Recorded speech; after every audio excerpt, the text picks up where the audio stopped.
Welcome back. రాబోయే లోక్సభ ఎన్నికల్లో మరోసారి బీజేపీ ఆధ్వర్యంలోని ఎన్డీఏ కూటమి గెలుపు ఖాయమని ప్రముఖ ఎన్నికల వ్యూహకర్త ప్రశాంత్ కిషోర్ సంచలన వ్యాఖ్యలు చేశారు. అంతేకాదు మూడోసారి నరేంద్ర మోదీ ప్రధానమంత్రిగా అధికార పగ్గాలు చేపట్టడం ఖాయమంటూ కూడా కుండబద్దలు కొట్టారు. ఈ దఫా ఎన్నికల్లో 400కు పైగా సీట్లు అనే నినాదంతో బీజేపీ దూసుకెళ్తున్న సందర్భంలో ప్రశాంత్ కిషోర్ ఈ వ్యాఖ్యలు ప్రాధాన్యం సంతరించుకున్నాయి.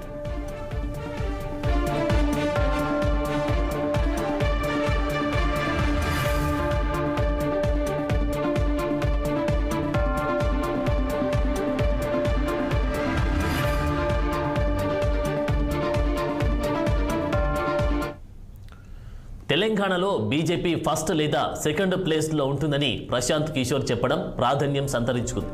మొన్నటి అసెంబ్లీ ఎన్నికల్లో ఇక్కడ కాంగ్రెస్ ఘన విజయం సాధించింది. అదే సందర్భంలో బీజేపీ కూడా గణనీయ స్థానాల్లో విజయం సాధించింది. కాంగ్రెస్ హవా నడుస్తున్న తెలంగాణలో బీజేపీ అత్యధిక సంఖ్యలో విజయం సాధిస్తే అది తెలంగాణ భవిష్యత్ రాజకీయాలను మలుపు తిప్పే అవకాశం కూడా ఉంది.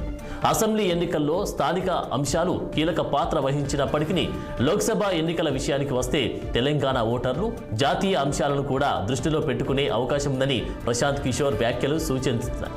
ఈసారి ఎన్నికల్లో తెలంగాణలో బీజేపీ అత్యధిక స్థానాల్లో విజయం సాధిస్తుందని ఆయన చెప్పారు. ఫస్ట్ ప్లేస్ లేదా సెకండ్ ప్లేస్లో నిలిచే అవకాశాలున్నాయన్నారు. ఆ పార్టీకి ఇది పెద్ద బూస్టర్ లాంటిదని చెప్పారు.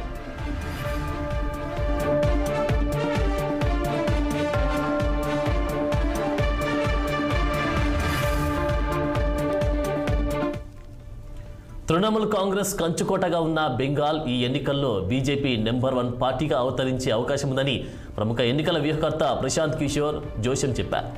బెంగాల్లో దీదీకి ఈ ఎన్నికల్లో గట్టి ఎదురు దెబ్బ తగిలే అవకాశం ఉందని స్పష్టం చేశారు. ఇదే గనుక నిజమైతే జాతీయ రాజకీయాల్లో ఒక వెలుగు వెలగాలని ఆశపడుతున్న మమతా బెనర్జీ ఇక బెంగాల్కే పరిమితమయ్యే అవకాశం ఉంటుంది. నిజానికి కొన్నేళ్లుగా బెంగాల్లో తృణమూల్ కాంగ్రెస్ పై ప్రజల్లో వ్యతిరేకత పెరుగుతున్నది. ఈ అవకాశాన్ని బీజేపీ బాగా ఉపయోగించుకుంటుంది. స్థానికంగా వివిధ అంశాలపై పలు ఆందోళనలు నిర్వహించడం ద్వారా బీజేపీ ప్రజల్లోకి చొచ్చుకెళ్లింది. సందేశ్ ఖాళీ లాంటి వివాదాలు బీజేపీకి కలిసి వచ్చాయి. తాజాగా ప్రధాని మోదీ సైతం మమతా బెనర్జీపై ఫైర్ అయ్యారు. అవినీతికి పాల్పడే వారిని మమతా బెనర్జీ కాపాడుతుందని మోదీ విమర్శించారు. బెంగాల్లో 2019 ఎన్నికల్లో 42 లోక్సభ స్థానాలకు గాను 18 స్థానాల్లో బీజేపీ విజయం సాధించింది. తృణమూల్ 22 స్థానాల్లో గెలుపొంది. టీఎంసీ సుదీర్ఘకాలం అధికారంలో ఉండడంతో సాధారణంగానే ఎంతో కొంత ప్రజా వ్యతిరేకత ఉంటుందని, అది తమకు అనుకూలిస్తుందని బీజేపీ భావిస్తోంది.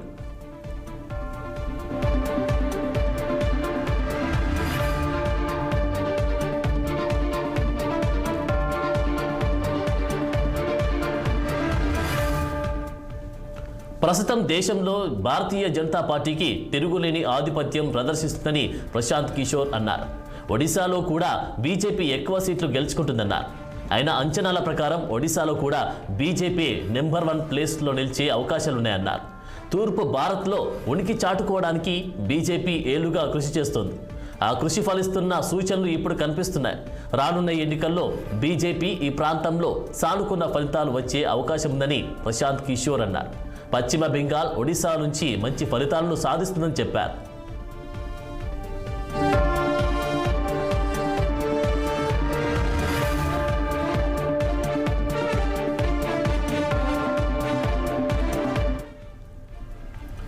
మొన్నటి వరకు దక్షిణ భారతదేశంలో బీజేపీ పెద్దగా విజయం సాధించలేదని వ్యాఖ్యలు వినిపించాయి. తాజాగా మాత్రం పరిస్థితి మారిపోయింది. దక్షిణాదిన కూడా మోదీ హవా వీస్తోంది. ఇటీవల మోదీ దక్షిణాదిలో పదుల సంఖ్యలో పర్యటించారు. ఈ రాష్ట్రంలో బీజేపీ ఇటీవలి కాలంలో బాగా పుంజుకుంది. దీంతో దక్షిణాది రాష్ట్రాలు కూడా బీజేపీ పంచన చేరే అవకాశాలు కనిపిస్తున్నాయి. అంతేకాదు పశ్చిమ భారతదేశంలో కూడా బీజేపీ తన పట్టును నిలబెట్టుకునే అవకాశాలున్నాయని ప్రశాంత్ కిషోర్ అన్నారు. దక్షిణ భారతదేశంలో పార్టీని విస్తరించేందుకు మోదీ, అమిత్ షా తరచూ ఆయా రాష్ట్రాల్లో పర్యటిస్తూ ఉన్నారు. స్థానిక అంశాలను ప్రస్తావిస్తున్నారు. తెలంగాణ విమోచన దినోత్సవం నిర్వహించడం, కచ్చతీవును కాంగ్రెస్ ప్రభుత్వం శ్రీలంకకు అప్పగించడం లాంటివన్నీ తెరపైకి వచ్చాయి. ఇవన్నీ ఇప్పుడు బీజేపీకి కలిసి వచ్చే అవకాశాలు కానున్నాయి. తమిళనాడులో 2 అంకెల ఓట్ల శాతం సాధిస్తుందని ప్రశాంత్ కిషోర్ చెప్పారు. తమిళనాడులో పార్టీ బాధ్యతలను అన్నామలై స్వీకరించిన నాటి నుంచి అక్కడ బీజేపీ ఊహకు అందని రీతిలో పుంజుకుంది. దానికి తోడు డిఎంకే నేతలు హిందూ మతానికి వ్యతిరేకంగా చేసిన వ్యాఖ్యలు కచ్చాతీవు ద్వీపాన్ని ఇందిరాగాంధీ శ్రీలంకకు అప్పగించడాన్ని డిఎంకే అడ్డుకోలేదని చేసిన విమర్శలు కూడా అక్కడ రాజకీయ దుమారాన్ని సృష్టించారు. అక్కడ బీజేపీ చాప కింద నీరులా విస్తరిస్తోంది.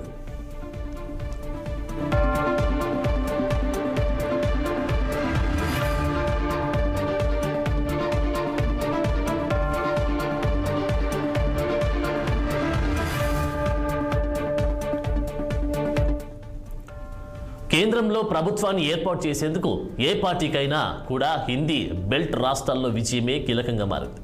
ఉత్తర భారతంలో బీజేపీకి ఇప్పటికీ గట్టి పట్టుంది. అంత మాత్రాన దాన్ని తేలికగా తీసుకునే వీల్లేదు. ఇండియా కూటమిగా కాంగ్రెస్ వివిధ పార్టీలతో పొత్తు రాజకీయాలు చేస్తుంది. పెద్దన్న ధోరణి విడనాడి సర్దుబాట్లకు తలొగ్గింది. ఈ నేపథ్యంలో హిందీ రాష్ట్రాల్లో విజయం సాధించకపోతే కేంద్రంలో మళ్లీ అధికార పగ్గాలు చేపట్టడం బీజేపీకి అంత ఈజీ కాదన్నారు ప్రశాంత్ కిషోర్. అందుకే నరేంద్ర మోదీ 2014 ఎన్నికల్లో సొంత రాష్ట్రమైన గుజరాత్తో పాటు యూపీ నుంచి పోటీ చేశారన్నారు. Congress, Samajwadi party, RJD, NCP, Trinamool Congress వంటి పార్టీలు తమతో ఎంతో పట్టున్న స్థానాల్లో సైతం బీజేపీని నిలువరించలేకపోతున్నాయని, ఇక ఇండియా కూటమికి ఒక అజెండా లేవన్నారు. అంతేకాదు ప్రధాని అభ్యర్థిని ప్రకటించలేని దుస్థితిలో ఇండియా కూటమి ఉందన్నారు.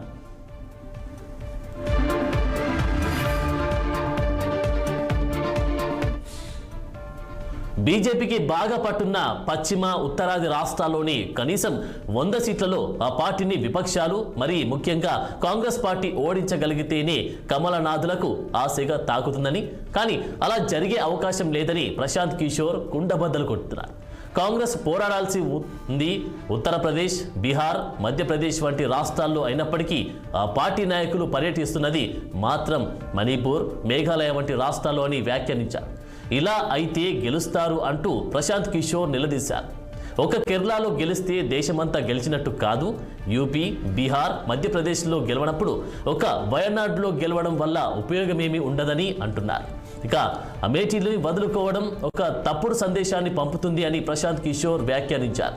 బీజేపీని ఎదుర్కొనే నాయకత్వం, ఎజెండా కాంగ్రెస్ కూటమికి లేవని, అందుకే బీజేపీ పదే గెలుస్తుందని విశ్లేషించారు. ఆయన విశ్లేషణలో నిజాలు తేలడానికి ఎన్నికల ఫలితాలు వచ్చే వరకు వేచి చూడాల్సిందే. అయినా కూడా ఈలోగానే విశ్లేషణ రాజకీయాల్లో కాకపుట్టించింది.